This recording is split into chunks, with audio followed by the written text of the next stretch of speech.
አቡነ አረጋዊ ካለ የማይዋሽ ሰው ማን ነው? እስኪ ሁላችሁም ኮሜንት ላይ አስቀምጡልኝ። የትግራይ ተወላጆች በጣም ለአቡነ አረጋዊ ያላቸው ክብር እጅግ ልዩ ነው፣ እጅግ ልዩ ነው። ማለት ሁላችንም ኦርቶዶክሳውያን ጻድቅ አባታችን ናቸው እኮ አቡነ አረጋዊ፣ እጅግ ልዩ ክብር አለን። ግን የትግራይ ተወላጆች ያላቸው ክብር ደግሞ በጣም በቃላት ከሚገለጸው በላይ ይለያል። በነገራችን ላይ ግን አንዳንዶቻችን አቡነ አረጋዊ የትግራይ ተወላጅ አባት ይመስሉን አሉ። አይደሉም። አቡነ አረጋዊ ከውጭ ከመጡት ከ9ኙ ቅዱሳን አባቶች መካከል ናቸው እና ዛሬ ደግሞ ጥቅምት 14 ዓመታዊ ክብረ በዓላቸው ነው። ቅዱስ ያሬድ ስለ አቡነ አረጋዊ እንደዚህ ብሎ ይጠይቃል። ዳይንኑ ዝስኩ አረጋዊ አቡክሙ ጻድቅ ወሄር ብእሲ ዘይንዕድዎ በምግባረ ሰናይ። ሰዎች በመልካም ሥራው የሚያደንቁት ጻድቁና ደጉ አባታችሁ አቡነ አረጋዊ ደህና ነውን ይላል። ይቀጥልና አቡነ ጸልይ በእንቲአነ ከመበህቡ ወበጽሙና ይኩን ንብረትነ። አኗኗራችን በጸጥታና በህቡ ይሆን ዘንድ አባታችን አቡነ አረጋዊ ሆይ ጸልይልን ይላል ቅዱስ ያሬድ። ሁላችሁም ኦርቶዶክሳውያን እንኳን ለአቡነ አረጋዊ ዓመታዊ በዓል እንኳን አብጻሕክሙ እንኳን አደረሳችሁ። በዚሁ አጋጣሚ በትግራይ ክፍለ ሀገር ያላችሁ ኦርቶዶክሳውያን የኔም ፕሮግራም እንዴት አድርጋችሁ እንደምትከታተሉ አቃለሁኝ። ማለት ብዙዎቻችሁ በውስጥ መስመር ስለምታወሩኝ ማለት ነው። እና በዚሁ አጋጣሚ አክብሮቴንና ፍቅሬን ልገልጽላችሁ እወዳለሁ። በእውነት ለሃይማኖታችሁ ያላችሁ ፍቅርና ክብር እጅግ ልዩ ነው። ጥንካሬያችሁ በጣም የሚገርም ነው። እግዚአብሔር በዚሁ ያስፈጽማችሁ። እግዚአብሔር ከእናንተ ጋር ይሁን። በጣም አድርጌ እወዳችኋለሁ። እግዚአብሔር በሰላም ያድርሰንና ህዳር ጽዮን አክሱም ጽዮን ላይ እንገናኛለን። ምናልባት ግን በዚሁ አጋጣሚ ወደ አክሱም ጽዮን መጓዝ የምትፈልጉ ኦርቶዶክሳውያን ከኛ ጋር መጓዝ ትችላላችሁ። ህዳር ጽዮን ማለት ነው። እና ስልክ ካስፈለጋችሁ በ0961 21 21 21 እየደወላችሁ ሁላችሁም ቀደም ብላችሁ ተመዝግባችሁ አብረን እንጓዛለን። እናታችንን የመጀመሪያዋን የኢትዮጵያን ቤተ ክርስቲያን አክሱም ጽዮንን ተሳልመን ታቦተ ጽዮንን ተሳልመን እንመጣለን ማለት ነው። ለሁሉም ኦርቶዶክሳውያን አዳርሱልኝ። እወዳችኋለሁ። ክብር በሉልኝ። በድጋሚ እንኳን አብጻሕክሙ። ዛሬ ጥቅምት 14 ቀን 2018 ዓ.ም የቅዱስ ሲኖዶስ ምልዓተ ጉባኤ በብፁዕ አቡነ ያሬድ ጉዳይ ላይ እየተወያየ ይገኛል። በተለይ ደግሞ ብፁዕ አቡነ ያሬድ ማለት የአርሲ ሀገረ ስብከት ሊቀ ጳጳስ ናቸው። በሀገረ ስብከታቸው ከፍተኛ የሆነ ተቃውሞ ነው ያጋጠማቸው። በካህናቱ በምዕመናኑና እንዲሁም በወጣቶች ከፍተኛ የሆነ ተቃውሞ አጋጥሟቸዋል። በዛሬ ቀን ጥቅምት 14 ቀን 2018 ዓ.ም የቅዱስ ሲኖዶስ ምልዓተ ጉባኤ ውሳኔ ይሰጣባቸዋል ተብሎ ይጠበቃል። ኮፒ ሊንክ፣ ሼር፣ ሪፖስት እያደረጋችሁ የፈለገ እንደው አራዳ ነኝ ብትሉ ምናምን ብትማሩ እናውቀዋለን። ተንኮላችሁ በደንብ ነው የምናውቀው እንዳይመስላችሁ። እግዚአብሔርን እናውቃለን ብለን እየለፋን እናንተን ማወቅ ይቀተን እንዴ? የዋናችሁ መሰለኝ። በደንብ ነው የምናውቃችሁ። ይገርማችኋል ማለት ነው። ታጭበረብሩም፣ ስትዋሹም፣ ስትቅጠፈጠፉም ሁሉን እናውቃለን። የውሸታችሁን ትትናም የእውነቱንም ሁሉንም እናውቀዋለን። በእርግጥ ልብን የሚያውቅ እግዚአብሔር የተመጠነውን እናውቃለን ስላችሁ እንደው ሰው የሚያውቀው። አንዳንድ ጊዜ ምእመንነት ለስድብ ይመቻል እንዴ እላለሁ እኔ። ከቃሉ ጋር ናችሁ? ምእመንነት ለስድብ ይመቻል እንዴ? እኔ ምእመን ሁኜ ነው እንደዚህ አጣተኛ መሆን፣ እንደው እናንተ አታፍሩም ይላል። ወይ ጉድ! እንደው ምእመኑን መሆን ለስድብ ይመቻል እንዴ? አይመችም እኮ። የራስን ድርሻ መወጣት እንጂ ቁጭ ብሎ የሰውን ኃጢአት እየቆጠሩ ቢውሉት ድንኳኑ አይሰራም። ሙሴ አንተ ዲዳ ምናምን ብንል አሁን ምንም የሚመጣ ነገር የለም። እኛም ማምጡ የተባልነውን ማምጣት፣ ሙሴም ሶስቱን ነገር መከተል ነው። አባቶቻችንም ይሄንን ድርሻ መስራት፣ እኛም እንደ ልጅነት ደግሞ ያለችንን ነገር ሁሉ ለቤተክርስቲያን ማድረግ። ከየት ነው ሁላችን ተንጋግተን ወደ ሲኖዶስ አንሄድም። በያለንባት ቦታ ሐሳባችን ሁሉ ስለ ቤተክርስቲያን እንዲሆን ነው። ስለ ቤተክርስቲያን እና ሁላችንም እናስፈልጋለን ብለን ሐሳብ መስጠት፣ አስፈላጊ ሆነን መገኘት። የግብጽ ገዳማት ከሚደነቁበት አንዱ በተለይ አስቄጥስ ገዳም ሄጄ የሰማሁት ነው። ያስጎበኙን አባት እንደነገሩን እንግዲህ 34 ፋብሪካ ነው ያላቸው። 34ቱን ፋብሪካ ግን የሚመራው 120 መነኩሴ ብቻ ነው። ታውቃላችሁ አይደለም? ምን ማለት ነው ይሄ? 34 ፋብሪካ 120 መነኩሴ የሚመራው ለምን ይመስላችኋል? ጥራት ያለው መናኝ ነው የሚቀበሉት፣ የተማረ ነው የሚቀበሉት። ግን ከዛ ምን እንድንሆን ያሁን ማለት የፈለኩት እሱን አይደለም። እሱን ከገዳማት ጋር የምናወራው ይሆናል። እንዴት አይነት ሰው ነው የሚቀበሉ የሚለውን የፈለኩት። ግን አንድ ውሳኔ ሊወሰን ሲፈለግ ምን ይደረጋል መሰላችሁ? ለምሳሌ ይሄንን ዕቃ እንግዛው አንግዛው ለማለት ሁሉም መነኩሴ ሳይሳቀቅ ሐሳብ እንዲሰጥ ወረቀት ይበተንለታል፣ ስሙን ሳይጽፍ ማለት ነው። ይገዛ፣ ምክንያቱም በዚህ ምክንያት ያስፈልግ። ታሞ ለተኛው እንኳን መጻፍ ከሆነለት ወረቀቱ ወደ ባቱ ይሄድለታል። ምክንያቱም በዚህ ምክንያት ያስፈልጋል። አይገዛ፣ ይሄ ነገር አያስፈልግም በገንዘብ። ከዛ ያይጨመቅና የማንም ሐሳብ አይናቅም። ከገሌም ሐሳብ እንጠይቅ ከገሌም ሐሳብ ይጨመቅና ይወሰናል። ከዛ ለገዳሙ አስፈላጊ ነገር ይደረጋል። እና ምንድነው አሁን የሚያስፈልገው መሰረታዊ ሐሳብ ምንድነው? የሰውን ሐሳብ ያስፈልጋል ብሎ መቀበል። እያንዳንዱ ሐሳብ ወርቅ አሰባለሁ እና እኛም ያችን ይዘን መምጣት ያለችንን ቁጭ ብሎ ራቅ ብሎ ዝም ብሎ ጉንጭን ከእጅ ላይ ጭኖ ቤተክርስቲያንን መተቸት ቤተክርስቲያንን የትም አያደርሳትም። አባቶቻችን እንዲወስኑ ማድረግ፣ እኛ ደግሞ የድርሻችን ይዘን ቤተክርስቲያን መምጣት። አሁን የምናመጣው ነገር ምንድን ነው የምናመጣው? እስኪ ያለንን በሉ። በቃ ያለን ሀብት ካለን ሀብት እናመጣለን፣ ጤና ካለን ጤና፣ ጉልበት ካለን ጉልበት። በቃ ሁሉ ከሌለስ እኛን ይዘን መምጣት፣ ቤተ ክርስቲያን ውስጥ የኔ ብለን መገኘት፣ ዳር ተመልካች አለመሆን ነው የሚያስፈልገው። ከዚያሳ የምናመጣውን ነገር መቼ እናምጣው? በሉ ማለዳ በሉ። ጉዳዩ ያለ እዚህ ውስጥ ነው። ማለዳ ማምጣት ማለት ምን ማለት ነው? ማለዳ ይዞ መምጣት ማለት ዋናው ነገር እግዚአብሔርን ማስቀደም ማለት ነው። ማለዳ ማለት ቅድሚያ ማለት ነው አይደለም እንዴ? ጠዋት ማለት ቀደም ብሎ ማለት። ማለዳ ማለት ከየትኛውም ጉዳያችን በፊት የእግዚአብሔርን ቤት ማስቀደም እሱ ነው ማለዳ ማለት። ማለዳ ማለት ቅድሚያ ማለት ነው። ከየትኛውም ጉዳያችን በፊት የእግዚአብሔርን ቤት ማስቀደም፣ ከምንበላው ከምንጠጣው፣ ከረፍታችን፣ ከኑሯችን፣ ከጉልበታችን፣ ከጊዜያችን የመጀመሪያ ሊሰጠው የሚገባው ማን ነው? እግዚአብሔር። አሁን ሰው ግን ለእግዚአብሔር የሚሰጠው የተረፈውን ጊዜ ነው። የተረፈውን መስጠት አቅቶትም እየተሰቃየ ነው። ቅድሚያ ለእግዚአብሔር። የበኩር ልጆቻችሁን ስጡኝ አለ እግዚአብሔር። ለምን ይመስላችኋል? የበኩር ልጆቻችሁን የሚለው ለምንድን ነው? ትልቁን ነገራችሁን መጀመሪያ ለማን ስጡኝ ነው? ለእኔ ስጡኝ ነው እግዚአብሔር የሚለው። ምክንያቱም እሱ የሚሰጠን ሁልጊዜ የእሱ የመጨረሻ ውድ የሆነውን ስጦታ ነው የሰጠን። የመጀመሪያው ለምሳሌ መልኩን አልሰጠንም? እሱ የመጨረሻ ትልቁን ነው የሚሰጠን። ለእግዚአብሔር ርጋፊ፣ ትራፊ፣ ፍርፋሪ አይደለም የሚሰጠው። ለእግዚአብሔር የመጀመሪያ ነው የሚሰጠው። ከዚያሳ ደግሞ ሁለተኛ የመጨረሻ እግዚአብሔር ወዶ የሰጠን ትልቅ ስጦታ አለ። አብ የሰጠን ምኑን ነው? ልጁን። ወልድ የሰጠስ ምኑን ነው? ራሱን። ስለዚህ ለእግዚአብሔር የሚወደድ የመጨረሻ ነገር የሚሰጠው አብርሃም የሚወደውን ልጁን እንደሰጠ ማለት ነው። እና ከጊዜም ምቹውን ሰዓት ለእግዚአብሔር መስጠት። ሰዓታችን በምንፈልገው ነገር አባክነን የተረፈውን ለእግዚአብሔር አይደለም የሚሰጠው። ምቹ ሰዓት ለእግዚአብሔር ነው። የበረታው ጉልበታችን ለእግዚአብሔር መሰጠት አለበት። እሱን ነው ልጄ ሆይ ልብህን ስጠኝ አለ። ምን ስጠኝ ነው ያለው? ልብህን ስጠኝ የተባለ ምንድን ነው? በእስራኤል በጣም አስፈላጊ አካል ተብሎ የሚታወቀው ምንድን ነው? ልብ ነው። ስለዚህ ዋና ነገራችንን ሁልጊዜ እግዚአብሔር ይፈልጋል። ዋና ነገራችንን እና ቅድሚያ ለእግዚአብሔር። እስቲ ቅድሚያ ለእግዚአብሔር በሉ እንጂ። ቅድሚያ ለሐሳባችን፣ ቅድሚያ ለፍላጎታችን። ስብሰባ ተሰብስበን ስንናገር ራሱ ቅድሚያ ለማን ተናገሩ? ለእግዚአብሔር ነው። ማለዳ ማለት እግዚአብሔር እስቲ ይቅደም ነው። እኛ ከምንቀድም፣ ዘመዶቻችን ከሚቀድሙ፣ ፍላጎታችን ከሚቀድም፣ ክብራችን ከሚቀድም፣ ተደፈርኩ ባይነታችን ከሚቀድም እግዚአብሔር መጀመሪያ ይሁን። እኛ መጨረሻ እንምጣ እስኪ። እግዚአብሔር ምንም እኮ ይታስ እግዚአብሔርን እኔ ትዝ የሚለን ቤተክርስቲያን ስንሄድ ነው መሰል።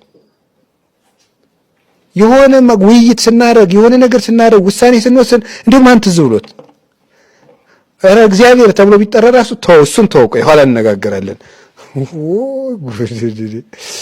ታምር ነው እናቴ። እንደው ሰው እኮ እናቴ ደስ የሚል ነገር ነው። እንደው እንዴት ነው የሚሻለው? አይታችኋል አይደለም? አሁን ዛሬ ስንክሳር ላይ የነበረውን ጻድቅ አባት አያችሁት? አባት ናቴዎስ ምንድን ነው ያደረገው? ማን ነበር ሲያስቀድም የነበረው? እግዚአብሔር ነው ያስቀደመው። ታሪኩን ሊተርከው እኔም አጠር አድርጌም ቢሆን የአንዲት ሀገር ሰዎች ጳጳስ ሞተባቸው። ሲሞትባቸው ይኸው ጳጳስ ሹምልን ብለው ለሌላ ሀገር ጳጳስ መልእክት ላኩ። ከ50 ቀን በኋላ እመጣለሁ አለ። ተቀጠረ፣ ቀረ። እነሱ እንግዲያማ አንድ ጥሩ አባት አለ ራሳችን ለምን አንሾመው ብለው ሾሙት። ኋላ ሊሾሙላቸው ቢሄድ ይቻ ሀገር እንዴት ናት ብለው ጳጳስ ሹመው ዛሬም አሉት። የእሱን ስም በጸሎት የሚጠራ የተወገዘ ይሁን፣ ህዝቡም የተወገዘ ይሁን ብሎ አውግዞ ተመለሰ። በራሳቸው ስልጣን ሾሙ ብሎ ማለት ነው። ይሄንን ሲሰማ ያ ጳጳስ ምን ያደረገ ይመስላችኋል? ያኛው አዲስ የተሾመው ቢያወግዝ እንወጋግዛለን ብሎ አያወግዝም ነበር ራሱ። አሁን ዛሬ ቢሆን እንደዛ የሚደረግ ይመስለኛል። እንደኛ ጳጳስ ከኛ መካከል ቢሆን ኖሮ ማለት ነው እንደዛ ነው መወጋገዝ ነው የሚሆነው። እሱ ግን ምን አደረገ? በጣም የቅርቡ ሰው የሆነውን ደቀ መዝሙር ምን አለው? ሱባኤ ሄዷል ብለህ ለአንድ ዓመት ሱባኤ ሄዷል ብለህ ተናገር አለና እሱ ልብሱን አውልቆ ተራ ልብስ ለበሰና ወደ አወገዘው ጳጳስ ሄደ። ይገርማል እኮ ምን ሆነ ነው ሲለው ዘመን የባሰኝ ሰው ነኝ ካንተ ትንሽ እየሰራው የዕለት እንጀራ ልብላ ብያለው ጳጳሱ። በልሽ ብሎ ሲሰራ በቃ ሲተጋ እንዲያሲል አሁን ይሄ ሰው ያስቀደመ ማንን ነው ንገሩኝ እንጂ እግዚአብሔርን ነው። እግዚአብሔርን ባያስቀድም ኖሮ ወንበር ነው ተሰጥቶታል፣ ሹመት ነው አለው፣ ስም ነው ሰጥተውታል፣ ህዝብ እንደው ተቀብሎታል። ግን እግዚአብሔር ካልቀደመስ ሄደ። በጥሩ ሁኔታ ሲያገለግል አረ ይሄማ ለዲቁና ይሆናል ብሎ ዲቁና ልሹምህ አለው። አይ በፍጹም ትሾማለህ። አይ በፍጹም አይደረግም። እምቢ ልትል ነው ደግሞ አንተን ያዝዤ ሲለው አይ አረ አባቴ በነውር ተይዞብኝ ነው እንጂ ዲቁና አለችኝ አለው። በል አገልግል አለው። አገለገለው።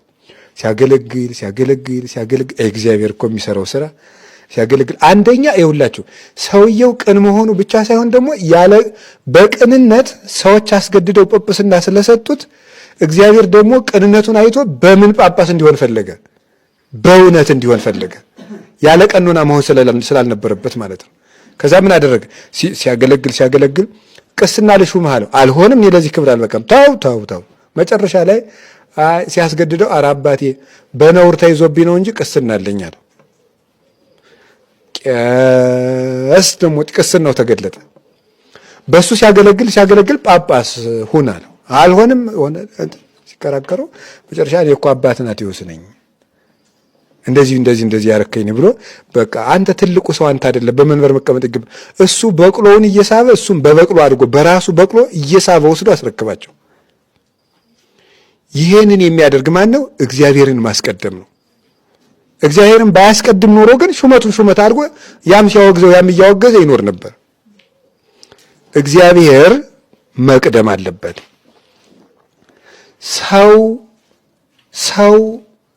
ሰው ስለተቀበለው የትም አይደርስም። ነግሬያቸዋለሁ። እውነቴን ነው። ሰው የሚያሸንፈው ከቤተ ክርስቲያን ጋር ሆኖ ነው። ከቤተ ክርስቲያን ውጪ ሆኖ ግን በግል ሐሳቡ የቆመ ሰው የቱንም ያህል ኃያል ቢሆን ይደመሰሳል። እንደዚያ ነው። ይኸውላችሁ የጠራቢው የዮሴፍ ልጅ የሚባለው ኢየሱስ ክርስቶስ የቤተ ክርስቲያን ሐናጺ ነው። ዝም ብሎ የሚያይ አይደለም። ዛሬ የተፈጸመ ሌላም የስንክሳር ታሪክ አለ። አባ ባስልዮስ ቅዱስ ባስልዮስ ዘቂሳርያ ኡልያኖስ ንጉሥ ወይም ጁሊያንን ሄዶ ሊያገኘው ሲሄድ ምንድን ነው ያለው? የጠራቢውን ልጅ የት ጥለው መጣህ አለው። አንተን መቃብር ውስጥ ለመክተት ሲኦል ውስጥ ለመክተት የመቃብር ሳጥን ሊጥ እየጠረበልህ ነው አይደል ያለው። የምር እኮ ነው። እያችሁ እንዲህ ብሎ ተናገረው። መጨረሻ ላይ ምንድነው የቅዱስ መርቆሬዎስ ሊዶ ገደለው። ቅዱስ ባስልዮስ ግን ከቤተክርስቲያን ጋር ጸለየ፣ ብቻውን ነው። ያ ግን ሰራዊት ያለው ንጉስ ነው እና ክርስቶስ የቤተክርስቲያን ሐናጺዋ ነው፣ ሰራተኛዋ ነው፣ ገዥዋ ነው፣ አባቷ ሰሪዋ ነው። በደሙም ጥሎሽነት የሞሸራት ሙሽራው ናት። ዝም ብሎ ይቀናል ለቤቱ ካለበት ይስራ። የምናቀርበው ነገር ለኢትዮጵያ ሕዝብ ይጠቅማል ወይ ነው። እኔ ከቤቴ ስለሰራው አልሰማም የሚል የኢትዮጵያ ሕዝብ የለም። ጄሪ ከስራ ቦታ ስትሰራ አልሰማም የሚል የለም። ከቢሮ አልሰማም የሚል እንደሌለ ማለት ነው። እኔ ብቻ ልናገር፣ እኔ ብቻ ልደመጥ፣ እኔ ብቻ ልንገስ ከሆነ ልክ አይደለም።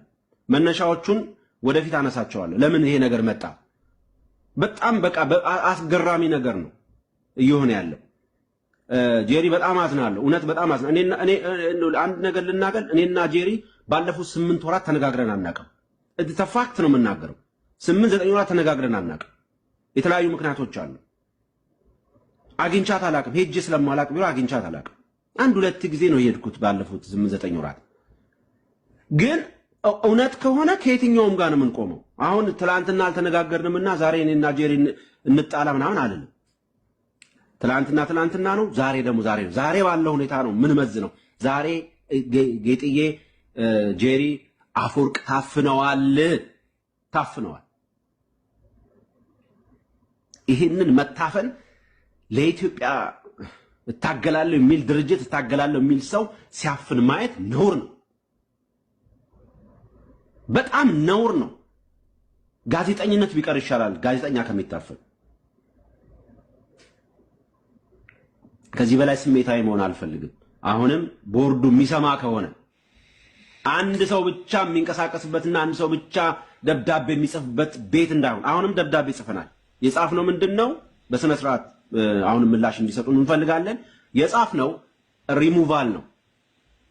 እኛ የጠቅላላ ጉባኤ መስራቾች ሪሙቫል መብታችን እኮ ነው፣ መቀያየር መብታችን ነው። እንኳን ስራ አስፈጻሚውን ቀርቶ ግን ያው ፕሮሲጀሩን ጠብቆ ራሳቸው እንዲያደርጉት ነው። ራሳቸው ናቸው የሾሙት። የማንሳት ስልጣኑ የነሱ ነው። ስልጣኑን እንዲጠቀሙ ነው ጋብዘናቸዋል። ስልጣኑን ተጠቅመው እዛ ቦታ የሚመጥን ሁሉንም የሚያግባባ ለተቋሙ እንዲኖር የሚያደርግ ሰው አምጡ ነው የምንለው። ቀጥሎ ደግሞ ሌላ ስልጣን አለን፣ ጠቅላላ ጉባኤ ሌላ ስልጣን አለ። ሌላውን ስልጣናችን ደግሞ እንጠቀማለን። ለጊዜው ግን ይሄን ላይ ነው ያለን። እያንዳንዱ ሂደታችን ህጉ ይከበር።